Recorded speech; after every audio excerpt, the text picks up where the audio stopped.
Hello everyone, my name is Angie and welcome back to my channel, Angie Rose Nomad, or welcome if you're new here.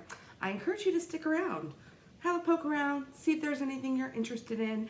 I post new bookish videos every Sunday, Wednesday, and Friday, and today is Friday, so we're doing a Friday Reads video. Sorry about the lighting, it's really bright today because I forgot to take some of the bulbs out of the overhead lamp, and now they're really hot. So we're just gonna roll with it. And I'm also gonna roll right through this video.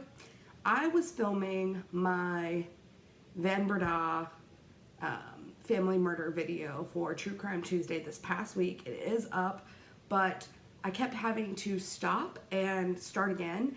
And the second half of the video, my microphone kept stopping. It was recording the garbled sound again. And I recorded that part 4 times. I didn't even have to look at my notes by the end of it. I was just like, I was so frustrated, you guys. I couldn't, no. It was giving me fits, so let's hope that Old Faithful stays with me today. I'm gonna tell you guys about some of the books that I've been reading and what I want to finish in February. So I have been kind of slumpy lately. I have been more so focusing on my channel and the direction that I want to take it and planning out videos and searching for new employment opportunities. For those of you guys that do not know, which I don't think I've ever spoken about it in a video, so I'm pretty sure no one knows, I do freelance work. I work from home, and I wanted to do that lifestyle to be able to travel more. That is my biggest passion, is to be able to travel the world, and it's very stressful right now. I am in the beginning stages of doing this, and yeah, it's a lot of work, but I know that the end is going to be worth it, and so I just have to be patient and stick it out. But let's get into the books. So the first book that I'm going to say I finished, even though I didn't technically finish it, is The Kind Worth Killing by Peter Swanson. I had gotten to about 263 out of, I think it's just over 300. Yeah. And I kind of skimmed the rest. I might pick this book up before it is due back to the library. I picked it up because I heard about it on Chapter and Converse, and I'll link her channel down below, and she just raved about it, and I said, that sounds fantastic. This thriller is not the thriller for me. I don't have a problem with the writing or anything like that. It's more of the characters themselves. So what this book is about is there are 2 people, Ted and Lily, and they meet on a plane ride from London to Boston. Now Ted begins to confide in Lily that his wife has just cheated on him, and he is so upset that he wants to kill her. So the plot goes forward from there, and I think that it's going a little overboard in my opinion. Whenever I read books that the main character has had something bad happen to them due to an ex or a current boyfriend or girlfriend or husband or wife, I just sit there and think, why couldn't they get revenge? You know, like, just, I want that character to get a taste of their own medicine. And this book just takes it a little extra, and I'm not really sympathetic with any of the characters in this book. I thought that there was going to be a plot twist. That's why I kept on going, and it didn't work out that way at all. But it's still a decent book.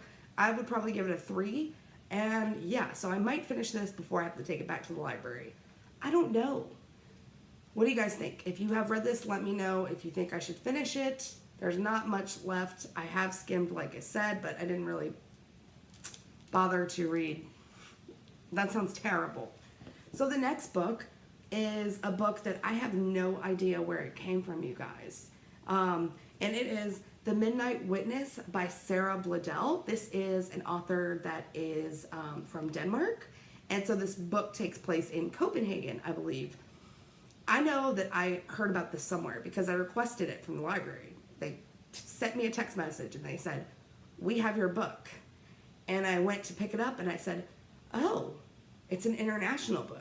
Now recently I got an email that said 7 I think it was like 7 murder mysteries or 7 thrillers from each continent. So I thought this might be from Europe. It wasn't that book though, so I don't know where this came from. So if you've heard another booktuber talk about Sarah Bladell, please let me know. But I'm really enjoying it so far. I'm almost finished with it actually. She's got an excerpt that's like probably about that long of another book. This book follows a detective on the police force named Louise Rick. And there is a murder that has just occurred. Now, a reporter has been murdered, and Louise and the team are kind of investigating that. But along with that, there's also a girl that has been found in the park.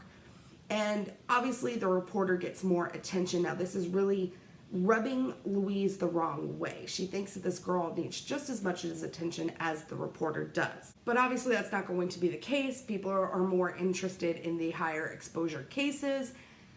And so she's trying to struggle inwardly with that while her team is trying to solve both of these murders.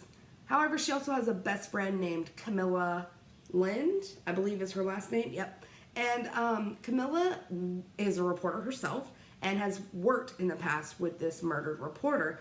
So she's kind of trying to figure out what happened to him. And I really like their dynamic. It is a very accurate portrayal of friendship.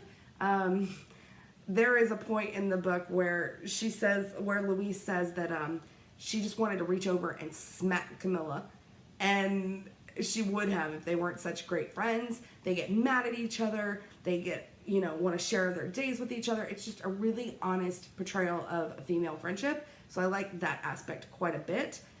The mystery itself, I'm finding I'm still engaged at this point in time. But if it keeps going the way that it's going, I predict I might get bored in another 20 or so pages. So I need something to happen, which I think it will because like I said, I am toward the end of the book right now.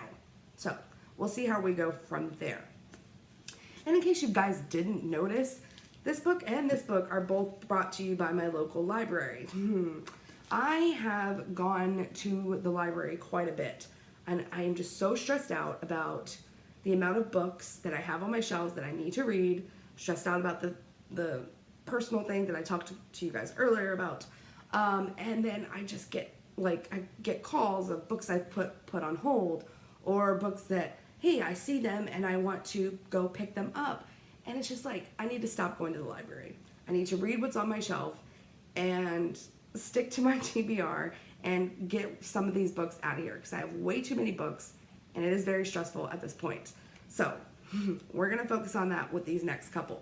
I'm actually going to show you one more book that I picked up from the library. I have some more in my room. I might do a checked out haul here shortly. But this one is really short, so this one's not adding stress at all. It is 84 Charing Cross Road. This is by Helen Hannah, and I needed this book in my life. I finished the Guernsey Literary and Potato Peel Pie Society, and I adored that book.